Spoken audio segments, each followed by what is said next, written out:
दोस्तों स्वागत है आपका बिहार न्यूज में। दोस्तों मैं हूं फिरदौस गनी और आप देख रहे हैं केडीबी लाइव। दोस्तों आज हो चुका है 18 नवंबर 2021। तो आज की बिहार की टॉप न्यूज लेकर आए हैं आपके लिए। दोस्तों वीडियो स्टार्ट करने से पहले आपसे एक रिक्वेस्ट है, अगर आप नए आए इस चैनल पर तो फिर चैनल को सब्सक्राइब करके बेल आइकन को भी प्रेस कर दीजिए और साथ में वीडियो को लाइक कर दीजिए, अपने दोस्तों के साथ शेयर भी कीजिए। तो चलिए दोस्तों स्टार्ट करते हैं आज की पूरे बिहार की टॉप न्यूज। दोस्तों चारा घोटाले के मामले में बिहार के पूर्व मुख्यमंत्री और आरजेडी सुप्रीमो लालू प्रसाद यादव की मुश्किलें बढ़ सकती है। यह मामले की सुनवाई कर रहे स्पेशल जज ने 23 नवंबर को बिहार के पूर्व मुख्यमंत्री लालू प्रसाद यादव समेत 28 आरोपियों को अदालत में उपस्थित होने का आदेश दिया है। ऐसे में एक बार फिर से लालू प्रसाद यादव को बिहार आना पड़ सकता है। ये मामला भागलपुर के बांका जिले के उप कोषागार से फर्जी विपत्र के सहारे 46 लाख रुपए की अवैध निकासी का है। आपको बता दें कि लालू प्रसाद यादव हाल ही में बिहार विधानसभा उपचुनाव के बाद पटना से दिल्ली लौट गए थे, लेकिन फिर से उनको वापस बिहार आना पड़ सकता है। दोस्तों अब बात करते हैं कि आम आदमी के लिए अच्छी खबर सामने आई है। अब खाते में पैसे चोरी होने पर बैंक तुरंत एक्शन लेगा। ऑनलाइन गतिविधियां बढ़ने के साथ ही फ्रॉड के मामले में भी लगातार इजाफा हुआ है। साइबर ठग लोगों को ठगने का कोई भी मौका नहीं छोड़ते हैं। जब बस एक छोटी सी चूक और आपकी पूरी मेहनत की कमाई चुरा ली जाती है। इसीलिए लोगों को लगातार सावधान रहने की हिदायत भी दी जाती है। केडीबी लाइव के माध्यम से भी आप लोगों को बार बार बताया जाता है, क्योंकि अक्सर देखा जाता है कि खाते से पैसे चोरी होने की स्थिति में लोगों को समझ में नहीं आता है कि वो आखिर करे तो करे क्या। साथ ही बैंकों के चक्कर लगाने पड़ते हैं तो भी समय रहते काम नहीं हो पाता है। लेकिन अब आपको बैंकों के चक्कर काटने के लिए मजबूर नहीं होना पड़ेगा, क्योंकि अब आप डायरेक्ट सेंट्रलाइज्ड पोर्टल पर अपनी शिकायत दर्ज करा सकते हैं। दोस्तों बात करते हैं कि स्कूल में उपस्थित नहीं रहने वाले टीचरों पर अब सरकार कार्रवाई करेगी। दरअसल राष्ट्रीय उपलब्धि सर्वेक्षण 2021 की एक रिपोर्ट में यह पाया गया है कि बिहार के 5667 स्कूलों में शिक्षक ड्यूटी से गायब रहते हैं। वैसे शिक्षकों पर सरकार कार्रवाई करते हुए वेतन में कटौती करेगी। इसके लिए शिक्षा विभाग ने बच्चों के मूल्यांकन सर्वे में अनुपस्थित रहे शिक्षकों की रिपोर्ट जिलों से मांगी है।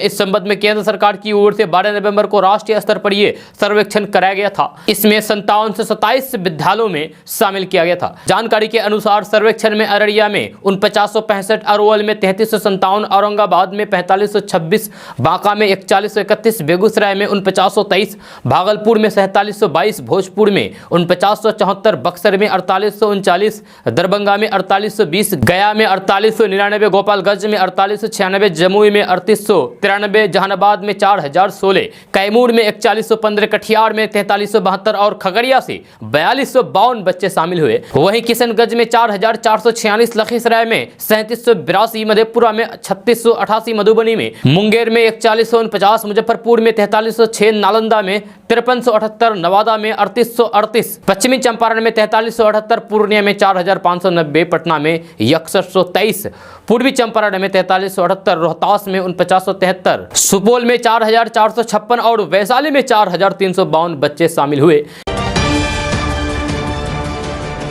दोस्तों बात करते हैं कि पटना सहित बिहार के सभी जिलों में मौजूद मनरेगा मजदूरों का बीमा कराया जाएगा।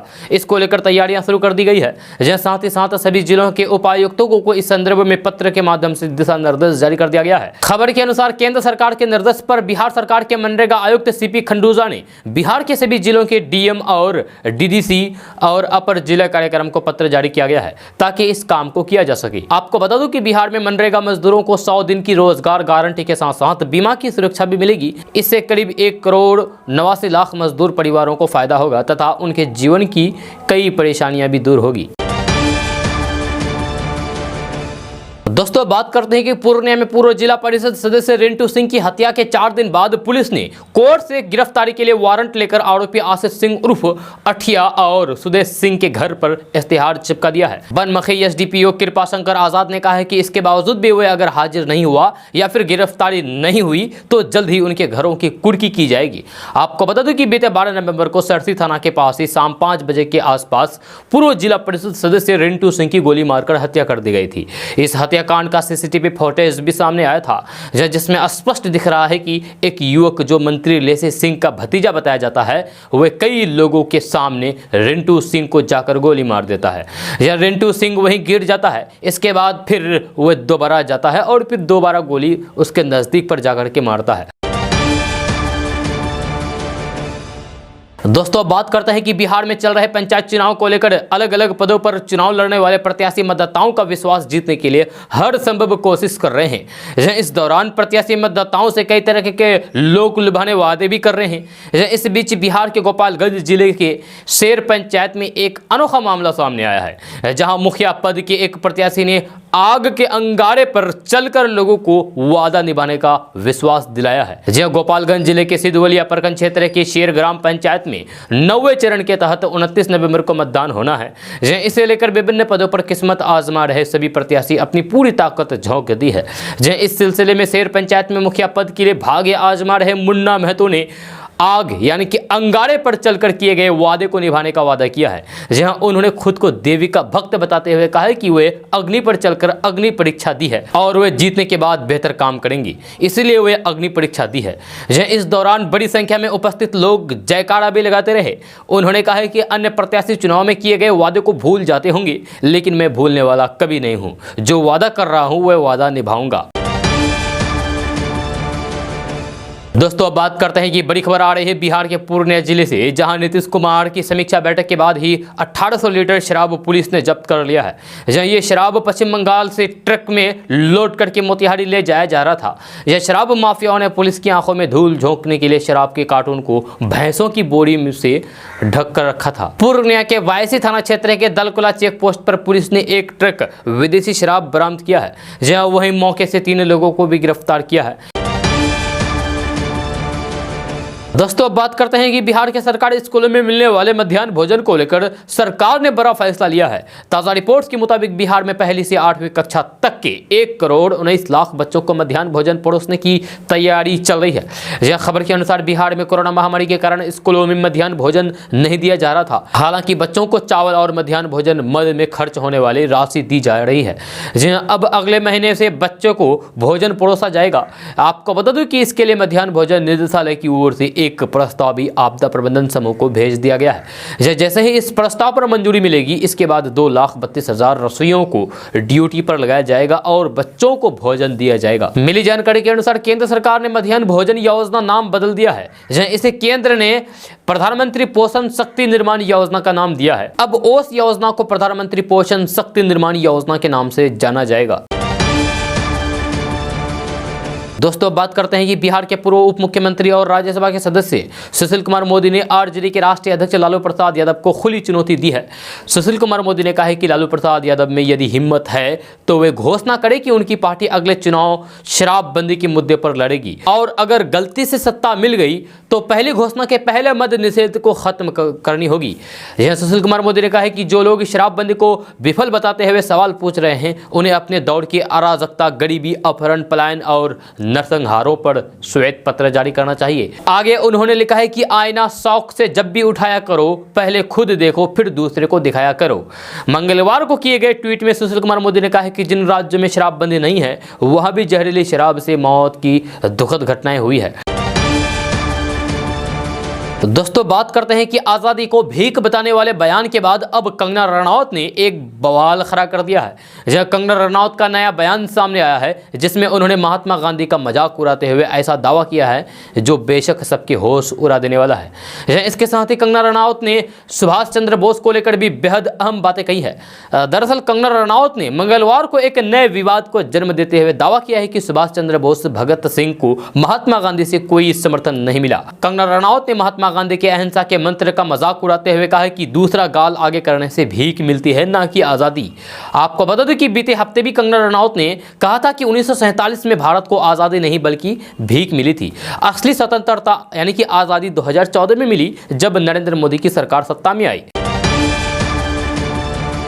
दोस्तों बात करते हैं कि कोरोना संक्रमण को फैलने से रोकने के लिए देश भर में मोदी सरकार ने कई संभव कोशिश की हैं। जहां 100 करोड़ लोगों को कोरोना का टीका लगाया गया है, वहीं इस समय लोगों में भी हिचक नहीं है और वह खुशी खुशी से टीके लगा रहे हैं। लेकिन अभी भी कुछ मुस्लिम इलाकों में लोग वैक्सीन को लेकर घबरा रहे हैं और चिंतित है। जहां मुस्लिम लोगों के लिए अब ये खास काम करेंगे सलमान खान।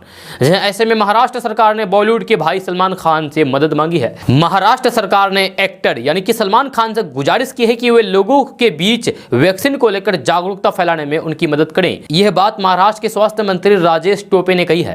राजेश टोपे ने कहा है कि मुस्लिम बहुल इलाकों में अभी भी कोरोना वैक्सीन को लेकर झिझक है।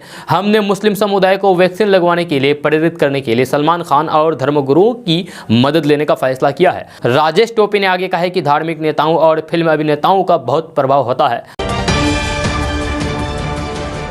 दोस्तों अब बात करते हैं कि बिहार पुलिस की लापरवाही का किस्सा आपने पहले भी कई बार सुना होगा, लेकिन अब मुजफ्फरपुर से जो नया मामला सामने आया है वह आपको हैरत में डाल देगा। जी हाँ, दरअसल मुजफ्फरपुर पुलिस की सुस्ती के कारण लूट के एक आरोपी को जमानत मिल गई। जी हद तो तब हो गई जब कोर्ट से आरोपी को जमानत मिलने के बाद पुलिस चार्जशीट लेकर कोर्ट पहुंची। मामला मुजफ्फरपुर के हथौड़ी थाना से जुड़ा हुआ है। पुलिस की लापरवाही से लूट के आरोपी हीरा मंडल को मंगलवार को कोर्ट से जमानत मिल गई। जब मुजफ्फरपुर प्रथम श्रेणी न्यायिक दंडाधिकारी दीपक कुमार की कोर्ट ने आरोपी को जमानत दे दी क्योंकि उसके खिलाफ पुलिस चार्जशीट दाखिल नहीं कर पाई। जब लूट की धारा 392 में 60 दिनों के अंदर जेल भेजे गए आरोपित के खिलाफ जांच पूरी करके चार्जशीट दायर कर देने का समय तय है। दोस्तों बात करते हैं कि मुख्यमंत्री नीतीश कुमार की अगुवाई में बिहार में मौजूदा एनडीए सरकार के 1 साल पूरे हो गए हैं। जब कोरोना महामारी की चपेट में होने के बावजूद भी बिहार सरकार ने कई बड़े फैसले लिए हैं। सरकार ने शिक्षा, स्वास्थ्य, आधारभूत संरचना, उद्योग के क्षेत्र में कई बड़े काम किए हैं। जब छात्राओं को 50,000 रुपए तक की प्रोत्साहन राशि देने के साथ ही ग्रामीण अर्थव्यवस्था, महिला सशक्तिकरण, टीकाकरण, कोरोना जाँच, कोरोना से मौत पर 4 लाख मुआवजा जैसे कई बड़े काम किए। लेकिन अब बिहार के मुख्यमंत्री नीतीश कुमार ने मुख्यमंत्री कन्या उत्थान योजना के तहत इंटर पास लड़कियों को 25-25 हजार और ग्रेजुएट बेटियों को 50-50 हजार रुपए देने का फैसला किया है। जी मुख्यमंत्री नीतीश कुमार की सरकार के इस फैसले से इस बार करीब 4,12,000 से ज्यादा इंटर पास अविवाहित लड़कियों को 25-25 हजार रुपए प्रोत्साहन राशि मिलेगी। वहीं 1,24,000 ग्रेजुएट छात्रों को भी 50-50 हजार रुपए की राशि भुगतान प्रदेश सरकार करेगी। दोस्तों ट्रेनों के जनरल कोच में सफर करने वाले यात्रियों के लिए राहत बड़ी खबर है। अगर सब कुछ सही रहा तो फिर यात्रियों को कम पैसे में ही एसी कोच में सफर करने का आनंद मिल सकता है, क्योंकि रेलवे जनरल कोच को एसी कंपार्टमेंट में बदलने की तैयारी में है। रेलवे लंबी दूरी की ट्रेनों में जनरल कोच यानी कि सामान्य डिब्बों को एसी डिब्बों में बदलने का विकल्प तलाश रहा है, ताकि उन यात्रियों को आरामदायक सफर प्रदान की जा सके जो अधिक किराया देने में सक्षम नहीं है। टाइम्स ऑफ इंडिया ने सूत्रों के हवाले से बताया है कि इन एसी डिब्बों में 100-120 यात्रियों के बैठने की व्यवस्था होगी और आम लोग इन डिब्बों में यात्रा कर सकते हैं। इसीलिए किराया काफी कम होगा। ये डिब्बे पूरी तरीके से आरक्षित होंगे और इसमें खुद बंद होने वाले दरवाजे भी होंगे, खुद बहुत बंद होने वाले दरवाजे भी होंगे। जहां अखबार ने सूत्रों के हवाले से लिखा है कि रेल मंत्रालय में इस योजना पर मंथन सत्र शुरू हो गया है। दोस्तों अब बात करते हैं कि राजधानी दिल्ली और एनसीआर में वायु प्रदूषण की स्थिति को लेकर सुप्रीम कोर्ट में आज सुनवाई हुई। जब सुप्रीम कोर्ट ने अदालत की कार्रवाई को जिस तरीके से टीवी पर दिखाया जा रहा है उसको लेकर सख्त नाराजगी जताई है। सुप्रीम कोर्ट ने आगे कहा है कि टीवी चैनल हद करते हैं, यहाँ कहा कुछ जाता है और वे उसका बना कुछ और ही देते हैं। जहाँ ऐसा लगता है कि उनको चीज़ों की कुछ समझ ही नहीं है, वे बस अपने एजेंडे को बनाने में लगे हैं। जी हाँ, ये सुप्रीम कोर्ट ने कहा है टीवी चैनल में डिबेट को लेकर के। सुप्रीम कोर्ट ने आगे कहा है कि प्रदूषण की तमाम वजह तो है ही, लेकिन टीवी पर जो डिबेट चल रहा है, एंकर जो डिबेट चला रहे हैं, वे सबसे ज्यादा प्रदूषण फैला रहे हैं। वे चीजों को समझते ही नहीं और बयानों को संदर्भ से एकदम बाहर करके रिपोर्ट किया जाता है। हर किसी का अपना एजेंडा है और उसी को बनाने में लगा है। दोस्तों बात करते हैं कि बिहार सरकार के स्वास्थ्य विभाग ने एक सख्त कदम उठाते हुए बिहार के 65 डॉक्टरों के वेतन वृद्धि पर रोक लगा दी है। जब बिहार में टीकाकरण महाअभियान के दौरान ड्यूटी से गायब रहने वाले इन डॉक्टरों के ऊपर गाज गिरी है। आपको बता दें कि 18 अक्टूबर को बिहार में टीकाकरण महाअभियान चलाया गया था। इस दौरान बिहार के 65% स्वास्थ्य केंद्रों के प्रभारी चिकित्सा पदाधिकारियों को गैर हाजिर पाया गया। इस लापरवाही को देखते हुए प्रभारी चिकित्सा पदाधिकारियों के वेतन वृद्धि पर रोक लगा दी गई है। जिन डॉक्टरों के वेतन वृद्धि पर रोक लगाई है। उनमें से कुछ शहरी प्राथमिक स्वास्थ्य केंद्रों के प्रभारी भी शामिल है। जहां स्वास्थ्य विभाग की तरफ से इन डॉक्टरों को चेतावनी भी दी गई है। जहां विभाग ने सबसे पहले इन डॉक्टरों को 100 कॉल्स किया था, लेकिन संतोषजनक जवाब नहीं मिलने के बाद आखिरकार इन सभी की 1 महीने के वेतन वृद्धि पर रोक लगा दी गई है। दोस्तों अब बात करते हैं कि बिहार की राजधानी पटना से बड़ी खबर सामने आ रही है। ताजा रिपोर्ट्स के मुताबिक बिहार के हाजीपुर, मुजफ्फरपुर, पटना की हवा सबसे प्रदूषित हो गई है। प्रदूषण का लेवल इतना ज्यादा है कि यहां के लोगों को सांस लेना भी मुश्किल हो रहा है। यह खबर के अनुसार मंगलवार को बिहार के हाजीपुर, मुजफ्फरपुर, पटना का एक्यूआई लेवल खराब स्थिति में पहुंच गया है। हवा में मौजूद जहरीली गैस या फिर धूल कण के कारण सड़क पर चलने वाले लोगों को आंखों में जलन तक महसूस हो रही है। आपको बता दूं कि सेंट्रल पॉल्यूशन कंट्रोल बोर्ड का मानक ये बताता है कि अगर वायु का एक्यूआई लेवल 200 से पार है तो उस शहर की हवा इंसान के लिए खराब है। लेकिन बिहार के हाजीपुर, पटना और मुजफ्फरपुर में तो एक्यूआई लेवल रिकॉर्ड तोड़ रहा है। दोस्तों बात करते हैं कि बिहार के निबंधित कारखानों में काम करने वाले कामगार एक सप्ताह में अधिकतम 48 घंटे ही काम करेंगे। इससे अधिक घंटे काम लेने की अनुमति फैक्ट्री संचालकों को नहीं दी जाएगी, यानी कि फैक्ट्री मालिकों को नहीं दी जाएगी। इस तय अवधि में भी कामगार से एक दिन में अधिकतम 12 घंटे का काम कराया जा सकेगा। जहां काम कराते समय 5 घंटे के बाद कामगारों को हर हाल में आधे घंटे का ब्रेक दिया जाएगा। श्रम संसाधन विभाग ने कामगारों के लिए वेतन के साथ ही काम के घंटों और फिर वार्षिक अवकाश तय किया है। इसके तहत विभाग ने कहा है कि सप्ताह में 48 घंटे के अनुसार एक दिन में 8 घंटे ही कामगार काम करेंगे। अगर इससे अधिक काम कराया गया तो फिर कामगार को साधारण दर की जगह दोगुनी दर से वेतन देना होगा। जहां वेतन अवधि के अंत में ओवर टाइम का पैसा कामगारों को मिलेगा। एक दिन में कामगारों को 12 घंटे का काम तभी कराया जा सकेगा जब वह अनिवार्य सेवा से जुड़ा रहेगा। जहां कामगारों को मिलने वाले अवकाश की सूची भी फैक्ट्री परिसर में सार्वजनिक स्थानों पर चर्चा करनी होगी, ताकि श्रमिकों को यह जानकारी रहे कि सप्ताह के किस दिन वह छुट्टी मिलेगी। दोस्तों अब बात करते हैं कि बिहार में बालू की किल्लत दूर करने के लिए बिहार सरकार बालू घाटों की निविदा प्रक्रिया को बड़ी तेजी के साथ आगे बढ़ा रही है। जब बिहार के 8 जिलों में बालू खनन के लिए नए बंदोबस्तधारियों की तलाश शुरू कर दी गई है। सुप्रीम कोर्ट की तरफ से हरी झंडी मिलने के बाद पटना, भोजपुर, सारण, गया, औरंगाबाद, जमुई, रोहतास और लखीसराय में बालू खनन की प्रक्रिया फिर से शुरू कर दी गई है। इस बार सरकार ने खनिज विकास निगम को नए बंदोबस्तधारियों की तलाश की जिम्मेवारी दी गई है। निगम ने इसके लिए प्रक्रिया भी शुरू कर दी है। खनिज विकास निगम की तरफ से इन जिलों में टेंडर की प्रक्रिया शुरू कर दी गई है। दोस्तों खबर आ रही है कि बिहार के प्रारंभिक विद्यालयों में 94,000 शिक्षकों के पद पर जुलाई और अगस्त में काउंसलिंग हुई, जिसके बाद अंतिम रूप से चयनित कैंडिडेट्स के प्रमाण पत्र और नियोजन इकाई द्वारा बनाई गई मेधा सूची की जांच के दौरान में नालंदा जिले के 2 प्रखंड धरथरी और नगर नौशा में बड़े स्तर पर गड़बड़ी उजागर हुई है।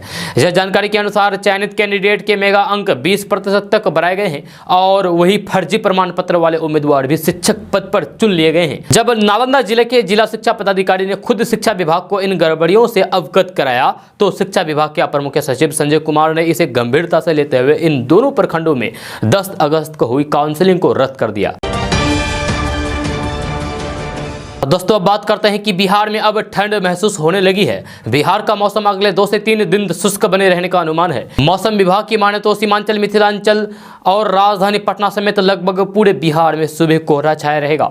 यह मौसम विज्ञान केंद्र पटना से प्राप्त जानकारी के अनुसार बिहार के ऊपर चक्रवाती परिसंरक्षण का क्षेत्र बना हुआ है, जो बिहार से झारखंड तक फैला हुआ है। इसके प्रभाव से बिहार के दक्षिण बिहार के कुछ स्थानों पर हल्की बूंदाबांदी होने के साथ आंशिक रूप से बादल छाए रहने की उम्मीद है। जहां वही न्यूनतम तापमान में भी 1 से 2 डिग्री की गिरावट का पूर्वानुमान बताया गया है। जहां बिहार का न्यूनतम तापमान 14 से 16 डिग्री तक रहने का अनुमान है। जहां सर्द हवाओं ने पूरे बिहार में सिरहन बढ़ा दी है। आपको बता दें कि बीते 24 घंटे के दौरान पटना समेत बिहार का मौसम शुष्क बना रहा। बिहार के गया जिले का न्यूनतम तापमान 13 डिग्री सेल्सियस दर्ज किया गया, तो वहीं पटना के अधिकतम और न्यूनतम तापमान में कई डिग्री की गिरावट दर्ज की गई। जब पटना का अधिकतम तापमान 28 डिग्री सेल्सियस एवं न्यूनतम तापमान 14 डिग्री सेल्सियस दर्ज किया गया, वहीं आज सुबह के समय में कोहरा छाया रहा। दोस्तों बात करते हैं कि बीते एक दशक में पटना में बहुत सारे फ्लाईओवर बने हैं। जब बढ़ती आबादी और गाड़ियों की संख्या के बीच इससे राजधानी वासियों यानी कि पटना वासियों को काफी सुविधा हुई है। हालांकि अभी आधारभूत संरचनाओं को मजबूत करने पर लगातार कार्य चल रही है, जहां आने वाले कुछ ही सालों में राजधानी पटना का ट्रैफिक सिस्टम और रोड इंफ्रास्ट्रक्चर पूरी तरीके से बदल जाएगा। इसी विकास के क्रम में पटना का पहला डबल डेकर एलिवेटेड रोड का काम दिसंबर से शुरू हो जाएगा। मिली जानकारी के अनुसार वर्तमान में मिट्टी जांच का काम पूरा हो चुका है और टेलिंग की तैयारी की जा रही है। पुल निगम के अधिकारियों के अनुसार दिसंबर से निर्माण कार्य धरातल पर दिखना शुरू हो जाएगा। वहीं इसके बनने के क्रम में से अशोक राजपथ का ट्रैफिक वन वे रहेगा। आपको बता दूं कि मुख्यमंत्री नीतीश कुमार ने अपने इस ड्रीम प्रोजेक्ट का शिलान्यास बीते 3 सितंबर को किया था। जहां ये डबल डेकर एलिवेटेड रोड अपने आप में बहुत ही खास और शानदार होगा। दोस्तों बात करते हैं कि जम्मू कश्मीर में तैनात सीआरपीएफ का एक जवान झारखंड और बिहार में नक्सलियों को आपराधिक गिरोह को AK-47 सहित कई तरह के हथियार और कारतूस की सप्लाई करता था। यह बड़ी खबर है। झारखंड पुलिस की एंटी टेररिज्म स्क्वाड ने आरोपी जवान और उसके 2 साथियों को गिरफ्तार किया है। ATS के SP प्रशांत आनंद ने मंगलवार को एक प्रेस कॉन्फ्रेंस में ये जानकारी देते हुए बताया है कि सीआरपीएफ जवान हथियार सप्लाई का एक पूरा नेटवर्क चला रहा था। बताया गया है कि बिहार का रहने वाला अविनाश कुमार उर्फ चुन्नू शर्मा जम्मू कश्मीर के पुलवामा में सीआरपीएफ की 182 नंबर बटालियन में पदस्थापित था। वह मूल रूप से गया जिले के इमामगंज का रहने वाला है। सीआरपीएफ में उसकी नियुक्ति 2011 में बिहार में स्थित मोकामा ग्रुप सेंटर में हुई थी। जब पिछले 4 महीनों से वह ड्यूटी पर नहीं था। झारखंड पुलिस के दहशतगर्द विरोधी दस्ते ने बिहार से उसके एक साथी पटना जिले के सलीमपुर थाना क्षेत्र निवासी ऋषि के साथ गिरफ्तार किया है। हथियार सप्लायर गिरोह का एक अन्य सदस्य पंकज कुमार सिंह मुजफ्फरपुर के सकड़ा थाना क्षेत्र का रहने वाला है और इन दिनों धनबाद के भूली इलाके में रहकर कोयले का कारोबार कर रहा था, जहां उसे भी गिरफ्तार कर लिया गया है। दोस्तों बात करते हैं कि बिहार में शराबबंदी को लेकर मुख्यमंत्री नीतीश कुमार की बैठक खत्म हो गई है। मंगलवार सुबह 11 बजे से चली मैराथन बैठक में सीएम नीतीश कुमार ने एक बिंदु पर चर्चा की। जब बैठक में बिहार सरकार के मंत्री से लेकर अधिकारी और जिलों के DM SP सभी जुड़े थे। शराबबंदी पर समीक्षा बैठक में निर्णय लिया गया है कि बिहार में शराबबंदी कानून लागू रहेगा, साथ ही इसे और सख्ती से पालन कराया जाएगा। यह शराब के अवैध कारोबारियों पर लगातार छापेमारी की जाएगी और उनके खिलाफ अभियान चलाया जाएगा। शराब बरामदगी पर स्थानीय थानेदार और चौकीदार पर कार्रवाई की जाएगी। जिनके क्षेत्र में शराब बरामद हुआ तो उनकी थानेदारी तो जाएगी ही, साथ ही सीधी भूमिका होने पर 10 सालों तक थानेदारी से वंचित होना पड़ेगा। हालांकि DGP ने कहा है कि सिर्फ थानेदार ही नहीं बल्कि ऊपर के अधिकारियों पर भी 100 कॉल्स किया जाएगा। इसके साथ ही इंटेलिजेंस मशीनरी को दुरुस्त करने पर भी जोर दिया गया है और चौकीदार को एक्टिव रहने और गाँव में शराब की पहुंच की सूचना अब अनिवार्य रूप से थाने को देनी होगी। चौकीदार अगर ऐसा नहीं कर पाते हैं तो फिर उन पर कार्रवाई होगी। इसके साथ ही पुलिस मुख्यालय के स्तर पर हर दूसरे दिन इसकी समीक्षा की जाएगी। जब पुलिस और उत्पाद विभाग के अधिकारी साथ बैठकर इस पर चर्चा करेंगे, समीक्षा करेंगे। दोस्तों बात करते हैं कि उत्तर प्रदेश के सुल्तानपुर में प्रधानमंत्री नरेंद्र मोदी ने मंगलवार को पूर्वांचल एक्सप्रेस वे का लोकार्पण किया। प्रधानमंत्री नरेंद्र मोदी के कार्यक्रम के लिए पुलिस प्रशासन ने सुरक्षा के तगड़े इंतजाम किए थे। जब पुलिस प्रशासन की चाक चौबंद व्यवस्था के बावजूद भी एक महिला ने कार्यक्रम में हंगामा किया और PM मोदी को काले झंडे दिखाए।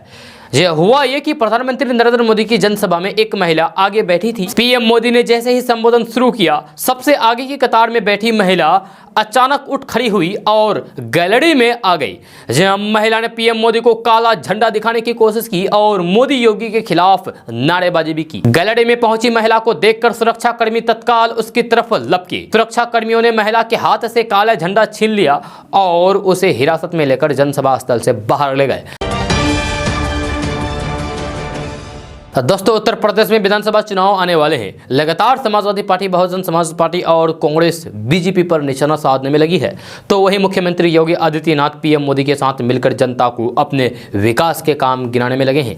हालांकि किसकी सरकार बनेगी यह फैसला चुनाव के बाद ही हो सकेगा, लेकिन एग्जिट पोल से कुछ स्थिति साफ होती दिख रही है। मंगलवार को आए टाइम्स नाउ पर स्ट्रेट ओपिनियन पोल के अनुसार BJP सत्ता में फिर से वापसी कर सकती है। हालांकि BJP को सीटों को लेकर बड़ा नुकसान होगा।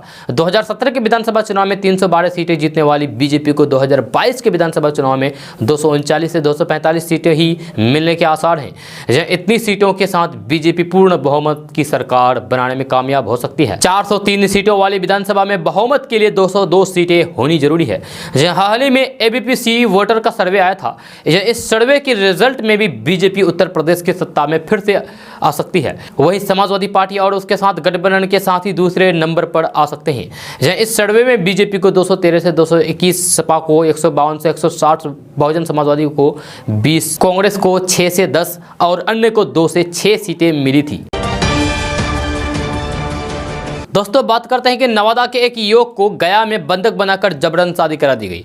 इस मामले को लेकर युवक ने नगर थाना पहुंचकर शिकायत दर्ज कराई है। मोहिद्दीनपुर के रहने वाले पीड़ित युवक गुड्डू कुमार ने बताया है कि वह पिछले दिनों गया जिले के सरबहाना गांव गया था। इस दौरान वहीं पकड़कर शंभू प्रसाद की बेटी रानी कुमारी के साथ उसकी शादी करवा दी गई। कमरे में बंद करके उसके साथ मारपीट भी की गई। हालांकि बाद में किसी तरह बहाना बनाकर युवक वहां से भाग निकला। गुड्डू ने बताया है कि वह गुजरात में काम करता है। एक सप्ताह पहले रात के 2 बजे चेहरा ढके हुए कुछ लोग पहुंचे और उसे उठाकर दूसरे कमरे में ले गए, जहां और जबरन उसकी शादी करा दी गई। उन्होंने लड़की के साथ रहने का भी दबाव बनाया। युवक ने नगर थाना पहुंचकर न्याय की गुहार लगाई है। जब पकड़वा विवाह की ये क्षेत्र में चर्चा का विषय बना हुआ है। दोस्तों बिहार की राजधानी पटना से बड़ी खबर सामने आ रही है। ताजा रिपोर्ट्स के मुताबिक पटना हाई कोर्ट के आदेश के बाद बिहार में फर्जी तरीके से नौकरी पाने वाले शिक्षकों की जांच की जा रही है, जिसमें कोरोना महामारी के बाद अब तक 1700 शिक्षकों पर केस दर्ज किया जा चुका है। खबर के अनुसार बिहार में फर्जी दस्तावेजों के आधार पर नौकरी पाने वाले 1700 में से करीब 1500 से अधिक संख्या प्राइमरी शिक्षकों की है। जानकारी की माने तो कोरोना और लॉकडाउन के कारण शिक्षकों की जाँच धीमी है, वरना और भी कई फर्जी शिक्षक सामने आती। हालांकि निगरानी ब्यूरो शिक्षकों के दस्तावेजों की लगातार जांच कर रहा है। दोस्तों अब बात करते हैं कि सीएसबीसी ने बिहार पुलिस ड्राइवर कांस्टेबल भर्ती 2021 के लिए ड्राइवर एफिशिएंसी टेस्ट की तारीख की घोषणा कर दी है। सीएसबीसी की वेबसाइट csbc.bih.nic.in पर इस संबंध में नोटिस जारी किया गया है। इस नोटिस के अनुसार बिहार पुलिस में ड्राइवर कांस्टेबल भर्ती डीईटी का आयोजन 8 दिसंबर 2021 को किया जाएगा। इस ड्राइविंग टेस्ट में शामिल होने के लिए अभ्यर्थी को एडमिट कार्ड की भी जरूरत होगी। एडमिट कार्ड कॉल लेटर पर ही डीईटी की तारीख और समय की जानकारी भी अंकित होगी। जी हां, सीएसबीसी ने नोटिस में बताया है कि Bihar police driver constable DET 2021 admit card 30 नवंबर को जारी किया जाएगा। जहां उम्मीदवार सीएसबीसी की वेबसाइट csbc.bih.nic.in से एडमिट कार्ड डाउनलोड कर सकते हैं। दोस्तों बात करते हैं कि बिहार के बांका जिले में एक मनचले की सिर पर इश्क का भूत ऐसा सवार हुआ कि उसने नाबालिग लड़की की मांग में जबरदस्ती यानी कि जबरन सिंदूर भर दिया। यह वाकया उस समय हुआ जब लड़की रोज की तरह ट्यूशन पढ़ने के लिए जा रही थी। तभी सिर फिरे और फिर मनचले आशिक ने इस घटना को अंजाम दिया। इस घटना के बाद अपनी मान मर्यादा को भंग करने की शिकायत लेकर नाबालिग युवती अपने पिता संग कटोरिया थाना पहुंची और जबरन अपनी मांग भरवाने की लिखित शिकायत की। यह नाबालिग की मांग भरने की ये घटना कटोरिया थाना क्षेत्र के हरहार पंचायत के धमनिया गांव की है। बताया जा रहा है कि युवती रोज की तरह साइकिल से कटोरिया ट्यूशन पढ़ने के लिए जा रही थी। इसी बीच गांव का ही सिरफिरा आशिक पहले से ही रास्ते में घात लगाकर बैठा हुआ था। जैसे ही युवती रास्ते से गुजरने लगी, युवक ने युवती की साइकिल को धक्का मारकर गिरा दिया और उसकी मांग भर दी। इस दौरान युवती की युवक के संग हाथापाई भी हुई। बावजूद भी युवक अपनी करतूत को अंजाम देते हुए उसकी मांग भरकर फरार हो गया।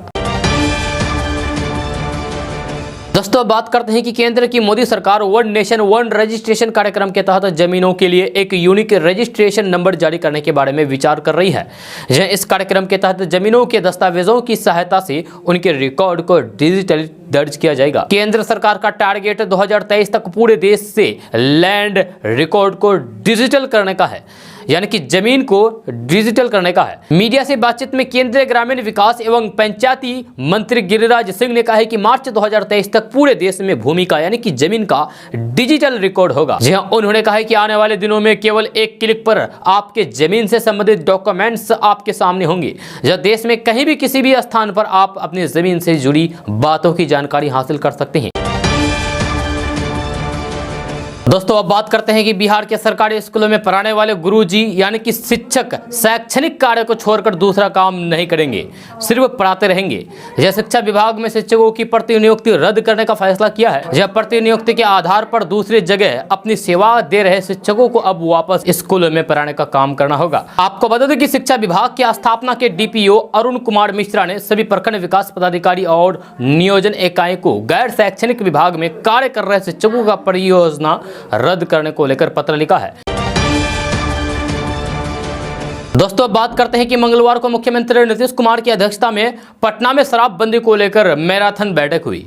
यह 7 घंटे से चली बैठक में बिहार में शराबबंदी की कमजोर कड़ियों में विशेष चर्चा करने का दावा किया गया। मीटिंग के बाद मीडिया से रूबरू होते हुए गृह विभाग के अपर मुख्य सचिव चैतन्य प्रसाद और डीजीपी एस.के. सिंघल ने बैठक में किए गए चर्चाओं के मुख्य बिंदुओं को मीडिया के सामने में रखा। मीडिया की ओर से शराबबंदी को लेकर पूछे जाने वाले सवालों पर डीजीपी ने शराबबंदी को सख्ती से लागू करने में आ रही दिक्कतों को बताया है। DGP SK. सिंघल ने यहां तक कह गए हैं कि यह नहीं कहा जा सकता है कि शराब के धंधे में लगा हुआ व्यक्ति जब जमानत पर छूटकर आएगा तो फिर वह दोबारा इस धंधे को शुरू नहीं करेगा। गोपालगंज में हुए जहरीली शराब कांड का उदाहरण देते हुए डीजीपी एस.के. सिंघल ने कहा है कि वहां जो शराब कांड हुआ उसमें 3 लोग ऐसे थे जो कुछ दिन पहले ही शराब मामले में गिरफ्तार होने के बाद जेल से छुटकर आए थे। इसमें से एक की जहरीली शराब पीने से मौत हो गई। बिहार में सख्ती से शराबबंदी लागू नहीं होने में ये एक बड़ी समस्या सामने आ रही है। जब पटना समेत पूरे बिहार में शराब की हो रही होम डिलीवरी पर सारी जिम्मेदारियां नीचे के अधिकारियों पर डाल दे दी गई है। DGP SK. सिंघल ने कहा है कि जब गांव में शराब सप्लाई होती है तो उसकी जानकारी चौकीदार और जमादार ही दे सकते हैं। मतलब साफ है कि शराबबंदी लागू करने की सारी जवाबदेही जमादार, चौकीदार से लेकर थानेदार तक की होगी। यह थानेदार तक नपेंगे जब केंद्रीय टीम उनके थाना क्षेत्र में जाकर छापेमारी करेगी। यानी कि जब थानेदार शराब की सप्लाई रोकने में नाकामयाब होंगे तब नपेंगे। शराबबंदी को लेकर हुई बैठक का निष्कर्ष क्या निकला वह डीजीपी ने ही बता दिया। जहां उन्होंने कहा है कि इस बैठक में कुछ भी नया नहीं जोड़ा गया है। यह सिर्फ कानून के प्रावधानों को ही सही तरीके से लागू करने और फिर समय समय पर उसकी समीक्षा करने पर जोर दिया गया है। बात साफ है कि शराबबंदी को लेकर 2016 से जो कानून चल रहा है वही अब भी लागू रहेगा, बस उसकी समय समय पर समीक्षा की जाएगी। वहीं एक बार फिर से 26 नवंबर को शराब नहीं पीने की शपथ सबको दिलवाई जाएगी। दोस्तों केरल हाईकोर्ट ने एक फैसले में कहा है कि केवल शराब की महक आने से यह अर्थ नहीं निकाला जा सकता है कि व्यक्ति नशे में है। इस टिप्पणी के साथ ही हाईकोर्ट ने एक सरकारी कर्मचारी के खिलाफ मामले को खारिज कर दिया है। न्यायाधीश सोफी थॉमस ने 38 वर्षीय सलीम कुमार के खिलाफ दर्ज एफआईआर रद्द करते हुए कहा कि निजी स्थान पर बिना किसी को परेशान किए शराब पीना कोई अपराध नहीं है। 10 नवंबर को जारी किए गए अपने आदेश में हाईकोर्ट ने कहा है कि बिना कोई उपद्रव मचाए या फिर किसी को परेशान किए निजी स्थान पर शराब पीना यानी कि प्राइवेट स्थान पर शराब पीना किसी अपराध के तहत नहीं आता है। केवल शराब की महक के आधार पर ही यह तय नहीं किया जा सकता है कि किसी व्यक्ति ने इसका सेवन किया है या फिर वह नशे में है। दोस्तों अब आपको एक अहम खबर बताने जा रहे हैं। अगर आपके गाड़ी का चालान कट गया है तो फिर उसे जमा करने के लिए कार्यालय का या फिर इधर उधर चक्कर लगाने की अब जरूरत नहीं है। अब बिहार के लोग भी ऑनलाइन चालान जमा कर सकते हैं।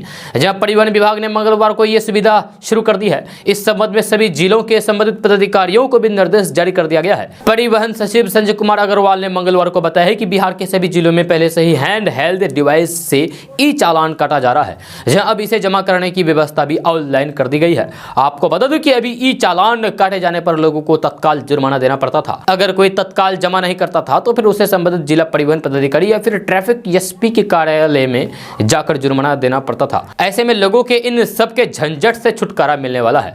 जहां अब चालान कटने के बाद इसे घर बैठे ऑनलाइन जमा कर सकते हैं। दोस्तों आज का न्यूज़ बस यहाँ तक। कैसा लगा जरूर अपना सुझाव दीजिएगा नीचे कमेंट बॉक्स में कमेंट करके। अगर आप नए आए इस चैनल पर तो फिर चैनल को सब्सक्राइब करके बेल आइकन को भी प्रेस कर दीजिए और साथ में वीडियो को लाइक कर दीजिए, अपने दोस्तों के साथ शेयर भी कीजिए। तो चलो दोस्तों फिर मिलते हैं अगले वीडियो में। जय हिंद, जय बिहार।